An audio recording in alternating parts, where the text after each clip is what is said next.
Bonjour à toutes et à tous, on se retrouve aujourd'hui avec Aline. Bonjour Aline. Bonjour Martin, bonjour tout le monde. On se retrouve aujourd'hui pour vous rediffuser la matinale que nous avons enregistrée ce mercredi 12 juin, une matinale dans laquelle nous avons eu la chance de découvrir le top des meilleures ventes des boutiques ludiques, un top que nous avons enregistré avec Béa de Terre de Jeux. Alors, on va essayer de le faire de plus en plus souvent, rediffuser des matinales sur notre plateforme YouTube que nous avons enregistrées via Twitch. Si vous voulez les suivre, c'est en direct et pouvoir les commenter. Ça se passe de 8h à 9h tous les matins de la semaine.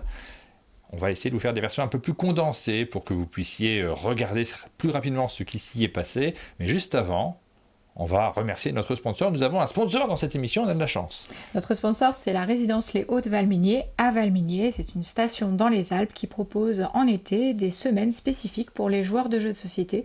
Et vous allez avoir tout sur place parce qu'évidemment, vous avez un appartement, vous avez une piscine, vous avez une salle de fitness, mais vous avez surtout des salles dédiées aux jeux de société et une bibliothèque de jeux. On en a déjà fait, c'est vraiment super. Dans les Alpes, c'est formidable. Vous pouvez faire de la rando, vous pouvez faire de l'escalade, mais vous pouvez jouer. Oui, voilà, il y a des salles qui sont consacrées à ça. On a déjà eu l'occasion d'y aller. On est ravis d'avoir des sponsors qui sont un petit peu en marge du secteur du jeu. C'est dans le jeu toujours, mais c'est un petit peu en marge. C'est le moment de réserver vos vacances. On a bien fait les choses. Vous avez un petit trailer qui vous montre à quoi ça ressemble exactement. Vous allez voir qu'il y a quelques célébrités à l'intérieur de ce trailer. Et on se retrouve juste après pour démarrer l'émission Le Top du GBL.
Bonjour Béa, on se retrouve ce matin avec toi. Et bonjour tout le monde, bonjour Martin, bonjour Aline, comment ça va ? On a Aline également qui est présente, et Stickers qui est là. On en dit deux mots un petit peu plus tard dans l'émission, mais on va commencer par parler de la boutique Terre de Jeux, qui est située dans quelle ville ? Alors, du coup, Terre de Jeux, c'est à Nantes, et je fais partie du groupement Temple du Jeu. Donc en fait, Temple du Jeu, Terre de Jeu, c'est un groupement d'environ 20 boutiques qui sont réparties dans tout l'Ouest. On a fait dans un peu dans le Chauvin en Bretagne, là. Et l'idée, c'est que à Nantes, vous allez avoir du coup 5 boutiques. Donc 4 boutiques Temple du Jeu, un petit peu plus éloignées du centre, qui vont être chacune spécialisées avec du jeu de cartes à collectionner, du jeu de société, du jeu traditionnel en bois et des puzzles et du jeu de cartes, du jeu de rôle et des jeux de figurines. Et moi, je suis un petit peu plus en centre-ville, j'ai un plus petit local et je fais un peu de tout. Je fais 80-85% de jeux de société, un petit peu de cartes à collectionner, notamment du Magic, du Keyforge, du Lorcana, bien sûr, et du Yu-Gi-Oh!, très peu de Pokémon, et puis je fais un peu de jeu traditionnel et un petit peu de puzzle. Donc voilà. Mais c'est une petite boutique vert pomme. Elle est trop chouette, mais je suis pas hyper objective. Sur la photo que tu vois là, tu as en dessous les cadres photos, tu as le rayon nouveauté, et juste à côté, avec les gens en facing, c'est nos rayons coup de cœur. Et, les rats de Windstar, tu l'as mis dans les... Non, ça c'est nouveauté. Ça c'est nouveauté. Et c'est à côté. Rat Windstar. Moi, j'ai pas eu l'occasion de le découvrir encore, mais je suis curieux de savoir si c'est chouette ou pas. Eh ben, écoute, ce sera testé la semaine prochaine, donc je pourrais t'envoyer un petit message si tu veux. ouais, je suis curieux. Parce que j'hésite des fois à acheter des jeux ou pas. J'ai acheté Evenfall parce que beaucoup de personnes m'ont dit c'est très bien, il fallait que t'en parles. Donc du coup, on se l'est acheté. Oui, c'est très bien Evenfall, je comprends. Mais on est comme tout le monde, hein, avec trop de retard sur les sorties, donc j'ai l'impression c'est pas pro ce qu'on fait, on les a beaucoup trop tard. Les rats de Wildstar, celui-ci, j'ai pas encore découvert. Et donc les coups de cœur là, en dessous, c'est Loot. Tu as du Everdell, du Expédition, du Captain Flip, du Acropolis, juste à côté, du Beast aussi. Adrien est très très fan de Beast et de ISS Vanguard en ce moment aussi. Des champs d'honneur, enfin voilà. Les champs d'honneur, c'est très bien. J'aime beaucoup celui-là. Moi, je le dis systématiquement, mais c'est comme rentrer dans une librairie et voir marqué coup de cœur du libraire. C'est sûr, c'est évident que je vais aller retourner le livre pour lire la 4e de couverture. Oui. Et voir si ça peut me plaire. Je trouve que c'est essentiel, en fait, le concept. Nous, on le voit, on a 2 types de coups de cœur. On a nos coups de cœur à nous, qui sont des petits cœurs roses avec des petites têtes de chat. Et on a aussi les coups de cœur clients, qui sont bleus avec des petites têtes de chat. Et du coup, quand un client prend un jeu avec un coup de cœur bleu, et du coup, à son tour, il vient le placer dans la boutique sur son coup de cœur à lui. C'est chouette. Oui. Super. Et donc, du coup, ça fait parler un peu les gens des fois entre eux. Puis ça fait présenter d'autres jeux parce que du coup, des fois, quand il y a plusieurs clients et qu'ils voient, ils demandent pourquoi. Et du coup, soit nous, on est là pour expliquer, soit c'est les clients entre eux qui s'expliquent. Et c'est chouette, ça crée du lien, quoi. C'est super. C'est chouette, c'est une très chouette idée, effectivement, parce que on le sait, dans tous les milieux ludiques, il y a nécessairement beaucoup de passionnés qui sont là aussi pour partager ce qu'ils ont aimé et qui ont envie aussi de communiquer sur leur liste de jeux préférés. On va commencer notre top 10 des ventes, votre top 10, le top 10 des boutiques ludiques. Chaque mois, vous notez, vous compilez toutes les informations du réseau des boutiques ludiques pour savoir quels sont les jeux qui se sont le plus vendus et puis vous nous faites l'amitié de le partager sur Un Monde de Jeux. On vous en remercie beaucoup parce que c'est une information qui est très intéressante, qui nous permet aussi de revenir sur les jeux qui fonctionnent dans les boutiques en sachant que il y a des particularités. Ce sont toutes ces boutiques de centre-ville auxquelles on est très attaché avec... J'imagine, on a parlé des habitués, mais aussi beaucoup de clients de passage qui vont acheter leur premier jeu. Oui, ça arrive souvent, effectivement, que des gens rentrent et sont là. Oh, mais je savais pas qu'il y avait autant de jeux. Et du coup, c'est vraiment... Enfin, moi, c'est une part du métier que j'adore, c'est faire découvrir toute cette richesse et leur trouver le jeu qui pourra les faire plonger encore plus dans cette addiction. Et puis vous le savez, depuis quelques mois, on a un top 2 qui se dispute entre Skyjo et Trio.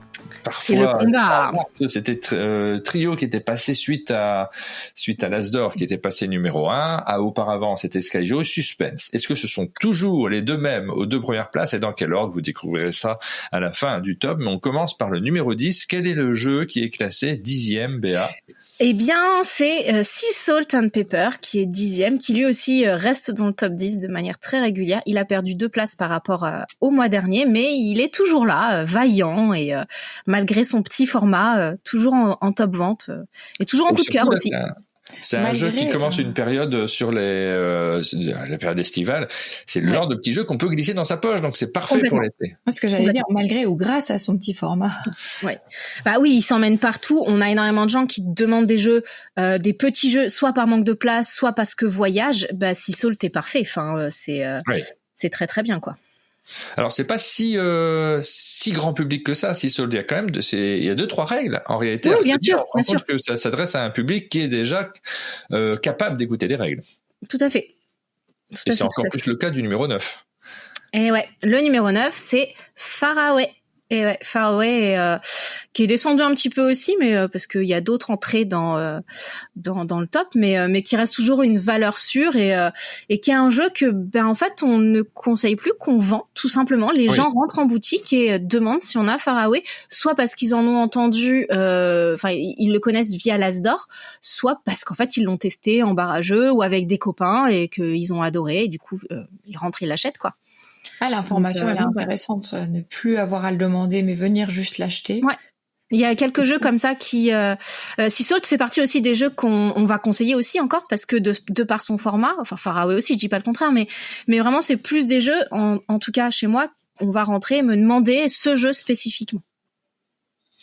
Alors, c'est un jeu dessiné par Johan Goupy et Corentin Lebras. Le précédent, Sea Salt, c'était Bruno Catala et Théo Rivière. C'est publié par Catch Up Games, Faraway, et évidemment, il est auréolé de l'Asdor initié. nécessairement, il y a pas mal de monde qui ont entendu parler de ce jeu à cette occasion, même si le succès était déjà bien installé. Le numéro 8, c'est une entrée. Nouveau jeu 8, c'est une entrée, exactement. Et même si l'été a du mal à venir, eh bien, il nous ramène quand même plein de touches de couleurs et de petites fleurs, puisqu'il s'agit de Flowers. Donc Flowers fait effectivement une entrée fracassante en 8e position. Ce qui est plutôt très chouette. Donc c'est un jeu de Actarus Édition de Paul-Henri Argiot et illustré par, je suis désolée, j'ai un doute. Est-ce que vous Julie Gruet. Julie Gruet, c'est ça. Effectivement, on est sur un jeu avec un format un peu skijo, donc une boîte assez longue qui est assez addictif. C'est-à-dire que en fait, l'idée c'est qu'il va falloir piocher des cartes, visibles ou non visibles, avec des valeurs comprises entre 1 et 4 et 4 couleurs. Et il va falloir créer son parterre de fleurs. Et pour ça, les valeurs vont servir à le créer. Et il va falloir, par exemple, ne faire des groupes que de 1 non adjacents, de cartes valeur 1, des groupes de cartes de valeur 2 strictement de 2. Alors, si je suis pas très claire, faut me reprendre. Des groupes de 3 carte 3 de strictement 3 cartes, et pareil pour les 4. Si jamais vous faites moins ou plus, par exemple un groupe de 5, 4, eh ben ce sera éliminé en fin de partie et ce seront des points négatifs. Et l'idée, ça va être d'essayer de rassembler les couleurs ensemble, puisque à la fin de la partie, les groupes de plus de 5 cartes de même couleur vous rapporteront des points.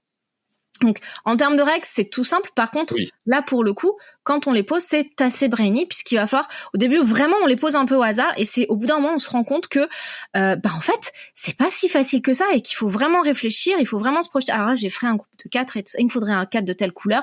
Qu'est-ce que je sacrifie? Ah oui, je l'ai pas dit, mais on peut superposer les cartes. Bref, moi, qui était un jeu que j'avais apprécié, mais sans plus, en fait, j'en ai fait quand même pas mal de parties, parce que, petit à petit, il se dévoile un peu plus en profondeur et en stratégie, et donc, pour les gens qui veulent des jeux assez faciles d'accès, mais avec quand même une certaine réflexion, il est très chouette, quoi.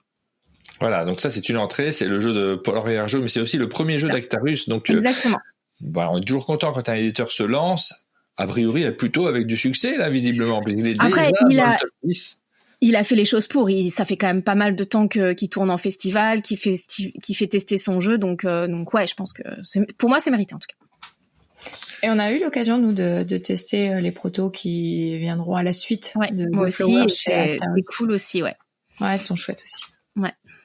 On enchaîne avec le numéro 7. Le numéro 7, c'est un jeu qu'on voit assez régulièrement dans cette liste. Oui. C'est aussi un habitué. On peut parler en dehors de cette liste, en réalité. Nous, chaque mois, on a l'occasion de remettre ce jeu à l'honneur, mais c'est vrai que le reste du temps, on n'y pense pas nécessairement. J'ai l'impression que c'est un fond de catalogue pour les boutiques. Oui, c'est pareil, c'est le jeu qu'on conseille de temps en temps, mais plus qu'on vient nous chercher. Oui, c'est on parle de Cracklist. Voilà. Donc Cracklist, tu disais, on vient vous le chercher spécifiquement. Ouais, pareil, il fait partie de ces jeux. On rentre, bonjour, je voudrais Cracklist, et c'est vrai que c'est devenu un jeu qui s'achète. Il a une communication toute particulière aussi, Cracklist. Oui. Ils ont une communication qui est presque hors monde du jeu, en plus de celle qui est dans le jeu de société. Complètement, oui. Il est aussi en VSS.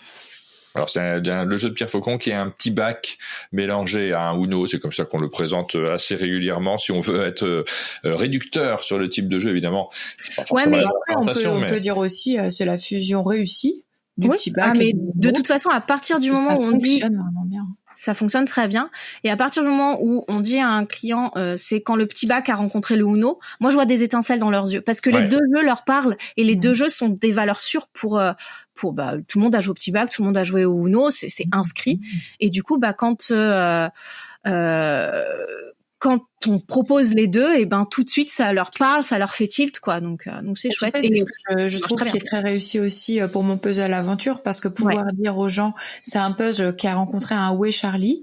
Alors c'est très réducteur parce que le jeu ne s'arrête pas là, mais ça marche. D'un autre côté, pour les gens, ça évoque immédiatement quelque chose, et même pour les enfants. Et du coup, il y a une espèce d'affect facile. Ouais, non, mais complètement, c'est ça, un micro-macro, c'est Où est Charlie qui a rencontré un escape game, quoi. Et de toute façon, présenter un jeu de cette manière, alors ça peut paraître réducteur, mais en même temps, ça donne une accessibilité. Et c'est ce qui plaît aux gens, c'est ce qui plaît au public, et du coup, ils ont pas forcément ils voient tout de suite à peu près les règles, et du coup, c'est immédiat, quoi. Le numéro 6, on enchaîne avec le 6e jeu de cette liste. Et c'est l'extension de Sea Salt and Pepper. Tout simplement. Donc voilà. Petite extension. Alors, c'est rare qu'on ait des extensions dans les listes comme ça, mais là, on est sur l'Extra Salt, donc les cartes en plus qui viennent se rajouter un brin de complexité au jeu, puisque c'est quelques règles. Elles sont pas plus complexes les règles en elles-mêmes, mais dès qu'on en rajoute, forcément, ça rend le jeu plus long à expliquer. Ça marche, ça permet de relancer le jeu aussi. Là, je pense que pour l'éditeur, c'est une super extension parce que c'est pas très compliqué à produire, mais ça permet de pouvoir remettre une actualité sur un jeu qui fonctionne déjà bien. Et l'objet petit booster comme ça rend super bien en fait. L'objet est sympathique, effectivement. C'est pas compliqué pour vous en boutique de le positionner, c'est ce genre de boîte. Non, en fait, il est quand il arrive, il est dans un display. Et en fait, juste on ouvre le display et puis alors soit tu le mets sur ton comptoir, soit tu mets à côté du Sea Salt en fait. Donc non, et puis c'est pas si compliqué que ça quoi. Non, puis surtout, je suis pas vendeur en boutique parce que vous posez une question aussi bête en sachant que vous vendez des boosters de jeux de cartes à collectionner tout le temps. C'est vrai qu'a priori, vous êtes déjà équipé pour pouvoir les présenter. C'est ça. On passe au 5e jeu de la liste. Classique aussi. C'est un jeu qui a été longtemps en rupture, qui est revenu et pareil, un jeu qui s'achète, c'est le Cluster. Donc le Cluster, c'est un jeu avec des aimants qu'on va placer dans un cercle constitué d'une ficelle. Si jamais on place des aimants et que tous se collent les uns aux autres, c'est perdu. Donc on essaie de les placer suffisamment à distance pour qu'ils ne s'attirent pas. C'est publié par Borderline et c'est signé Robert et Paola Henning. Et lui, ça a été un énorme succès en fin d'année, grosse rupture. Il revient tout de suite top vente quoi. Donc on ne le présente plus. Sur les 4 premiers jeux de ce top, il y en a 2 qu'on n'avait jamais cités dans les tops du GBL. En ce qui nous concerne, il y en a 2 qu'on n'a pas cités, donc attention à quelle place. Il y a de la nouveauté dans le top 4. On va commencer par le numéro 4. Si je regarde rapidement, il me semble que c'est le plus cher de la liste, donc c'est un peu un exploit aussi qu'il soit situé aussi bien. Tout à fait. Oui, alors oui, c'est un exploit, mais en même temps, ça reste un banger. On le savait quand ça sortirait, on le savait quand on nous l'a présenté, et beau comme il est, accessible et tout, c'était évident. Et du coup, c'est Harmonies. Harmonies qui arrive à la 4e position de ce classement, le jeu de Johan Benvenuto, publié par Libellud et illustré par Maeva da Silva, le jeu dans lequel on va pouvoir composer un petit paysage avec ses villages, ses arbres, ses forêts, sa rivière. Vous allez composer ce paysage en essayant de scorer un maximum de points puisqu'il s'agit d'habitats naturels de différents animaux qu'on essaye d'accueillir dans son village, plus exactement.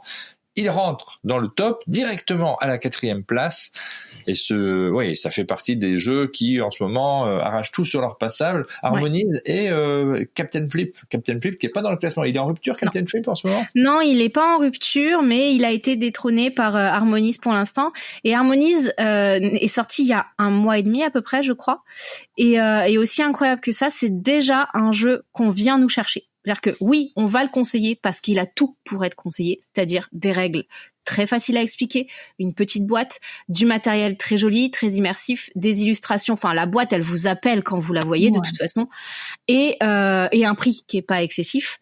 Et donc, on va le conseiller très facilement, mais très souvent, les gens rentrent aussi, c'est moitié-moitié. Bonjour, est-ce que vous avez Harmonies? Ouais. Donc, vraiment, c'est incroyable. Ça fait 1 mois et demi qu'il est sorti et c'est déjà un jeu qu'on nous demande. Et il est déjà en rupture, nous dit-on. Vous l'avez plus en ce moment, c'est ça? Non, alors moi, il doit m'en rester une boîte. Voilà. Foncez. Mais effectivement, et il revient mi-juillet, je crois qu'il revient pour le flip. Oui, donc ça va revenir relativement rapidement. C'est ça. On peut patienter jusqu'au mi-juillet. Et on nous dit il n'est pas dans le top du Spiel. Alors je ne sais pas s'il est déjà sorti en version allemande, effectivement. C'est peut-être ça aussi qui fait qu'il n'est pas dans le Spiel. Voilà, c'est possible puisque effectivement Captain Flip qu'on a cité, qui n'est pas donc dans ce top cette semaine-ci. Ce mois-ci. Ouais, ce mois-ci, il n'est pas dans le top du GBL, il l'a été plusieurs fois. Il est il est sélectionné au Spiel, peut-être même favori du Spiel. On découvrira ça un peu plus tard. Peut-être. Oui, on en reparlera demain avec Pénélope. Ensuite, le jeu suivant. C'est un jeu qui ne pourra jamais s'expatrier, malheureusement pour lui. Quel dommage. Ouais. Mais qui met bien l'ambiance autour de la table et qui donne un petit peu faim puisqu'il s'agit de 2 pommes 3 pains. Deux pommes, trois pains, donc qui est le jeu de Tommy Pope et Clément Gustave, qui est publié par Prétexte, qui signe un deuxième succès après avoir remporté un gros succès avec leur jeu de tennis, qui s'appelle... alors je l'oublie, est-ce que tu as le nom du jeu de tennis en tête? Pas du tout. Le piège. Les deux dans lesquels on fait des pichenettes, et c'est 7 et match. 7 et match. 7 Voilà. et match, ouais. C'était leur premier gros succès. Alors, en voici un second, bravo à eux. Ouais. Deux pommes, trois pains. Pas du tout le même genre pour le coup. Ah non, rien à voir. Mais par contre, il y a de l'ambiance aussi autour de la table. Oui, ça reste du party game, ouais.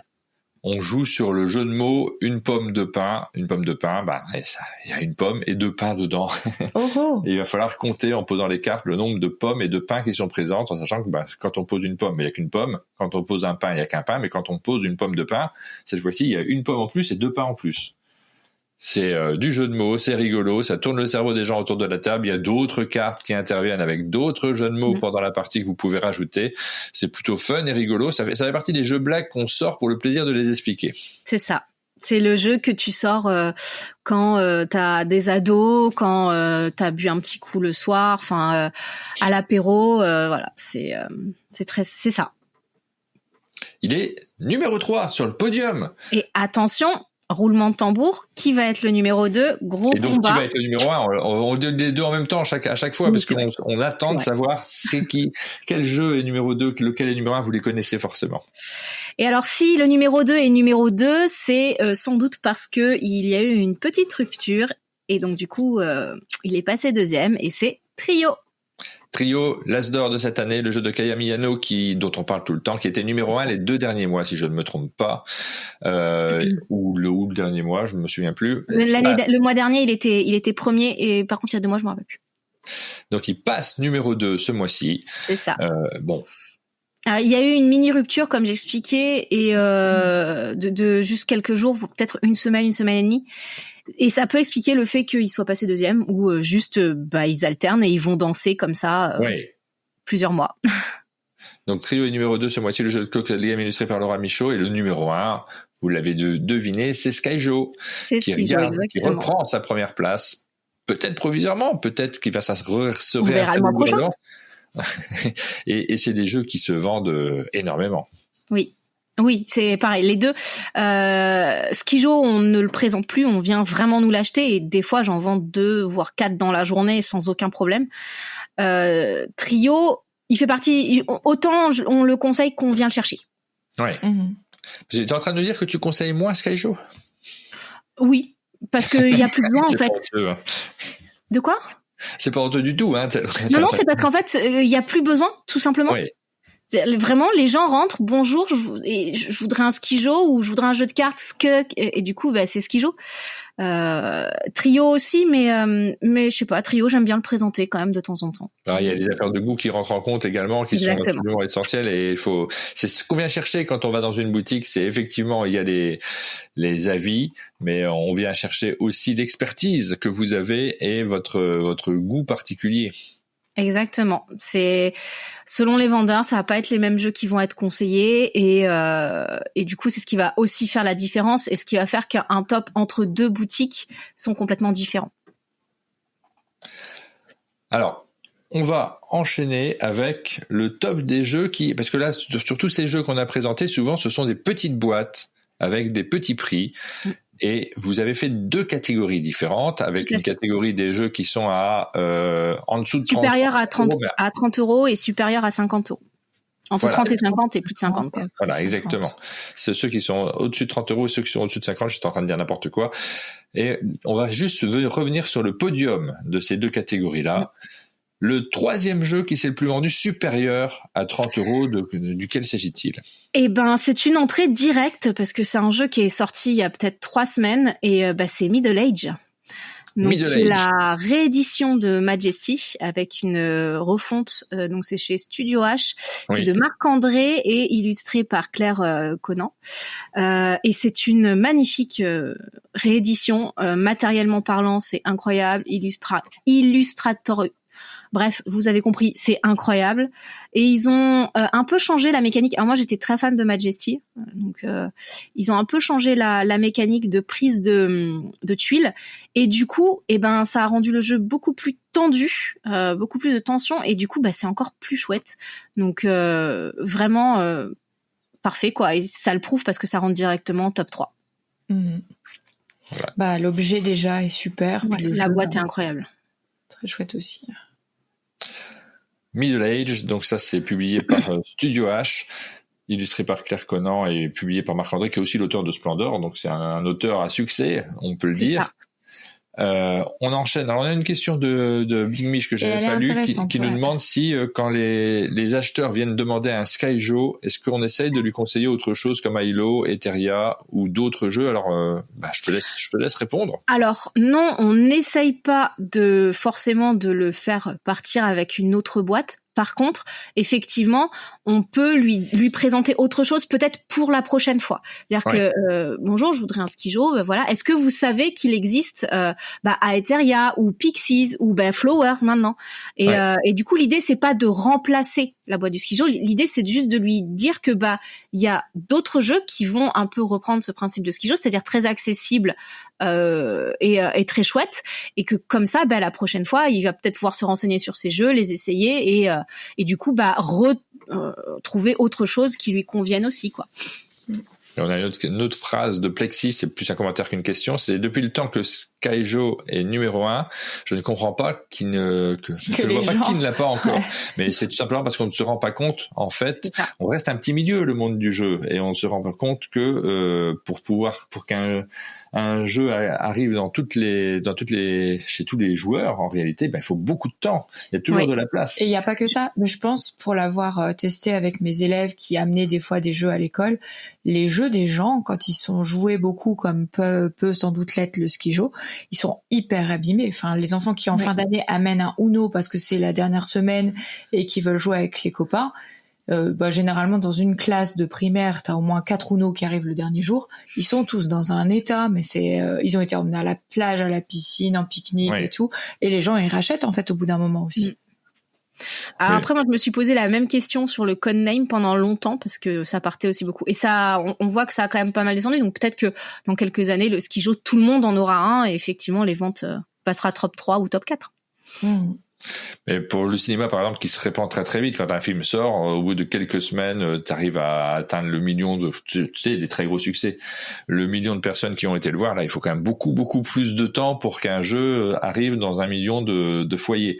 Ça prend beaucoup plus de temps, et même au niveau du cinéma, c'est un peu moins le cas aujourd'hui, maintenant que les temps de diffusion sont plus courts, mais il y a une époque où les films pouvaient rester 8 mois au cinéma. Une époque un peu lointaine maintenant, évidemment, mais bon, ça prenait quand même pas mal de temps. Le numéro 2 de ce top des jeux à plus de 30 €. C'est un jeu qui nous envoie en l'air puisqu'il s'agit de Skyteam. Skyteam, le jeu de Luc Raymond qui est publié par le Scorpion Masqué, illustré par Eric Hibler et Adrien Reeves. Exactement. Et c'est un jeu dans lequel vous allez essayer de gérer l'arrivée des avions dans votre aéroport. Vous êtes le chef de l'aéroport, vous êtes plusieurs. Communication limitée. Il faut se donner de bonnes informations en draftant des dés, en partageant des dés. Et il a une actualité forte puisqu'il est dans la liste, il est nommé pour le Spiel des Jahres. C'est ça. Il est dans la même catégorie que Captain Flip ou c'est la catégorie du dessus, je me souviens. Non, il est dans la même catégorie. Même catégorie que Captain Flip, mais beaucoup plus exigeant. Ouais, je suis curieux de savoir comment les Allemands se positionnent par rapport à deux jeux comme ça qui sont tellement différents l'un de l'autre. C'est beaucoup plus complexe. Les trois, parce que sur les traces de Darwin, il est tout aussi différent de Captain Flip et de Skyteam. Oui, on verra bien. Captain Flip est le plus accessible. Oui, c'est une belle... Belle sélection. Belle sélection, ouais. Et le numéro 1 dans cette catégorie des jeux à 30 € et plus? Il est beau, il est magnifique, il est tout resplendissant, c'est Harmonize. Ah oui, bon, on l'a cité, il est déjà dans le top 10 hors budget, c'est-à-dire le top 10 général, on regarde pas nécessairement le budget, il était déjà numéro 4, donc vous doutiez qu'il était également dans le top 10 des jeux à plus de 30 €. C'est ça, c'est assez rare qu'un jeu de ce prix arrive aussi. Quand même, ouais. Alors il y avait d'autres jeux qui étaient cités dans ce classement, Quinkle, donc un jeu qui date depuis très longtemps, qui est publié par Yellow, et ça fait très longtemps qu'il est vendu par les boutiques. Cat in the Box. Le Cat in the Box, comme il est revenu en stock, qui re-rentre dans le top 10. Les TTMC aussi. Ouais. Veil of Eternity qui a un petit peu descendu du fait de Middle Age. Nekojima qui rentre aussi dedans maintenant. Ah oui, Nekojima dans le jeu d'adresse. Ouais, Nekojima rentre 8e. Ouais. Donc le jeu qui nous emmène dans l'île des chats, si je me trompe pas. On a des TMC, du TMT évidemment et du Cascadia. On va maintenant passer au top des jeux à plus de 50 €. Donc là, on rentre dans les jeux qui sont souvent destinés à un public plus expert, qui sont prêts à mettre du budget pour leur loisir préféré. Donc forcément, c'est un public plus limité. On a des entrées aussi dans ce classement-là. Tout à fait, on a 2 entrées dans le top 3. Le premier, c'est un jeu de Ori Games, dans lequel, pour une fois, nous n'incarnons pas les gentils se battant contre les méchants, mais nous sommes les zombies qui essayons de croquer des humains. Il s'agit de Eat Them All. Et c'est un jeu qui est signé par un Français, Loïc Lamy, c'est publié par Ori Games. C'est un Français qui est expatrié, je crois, je sais plus où il est, peut-être en Norvège ou quelque chose comme ça. Il s'est expatrié il y a pas si longtemps, ancien Toulousain, et il ressort un jeu. Ça faisait un petit moment que j'avais pas vu son nom sur une boîte, donc ça fait super plaisir de le voir de nouveau indiqué avec une nouvelle actualité, Eat Them All.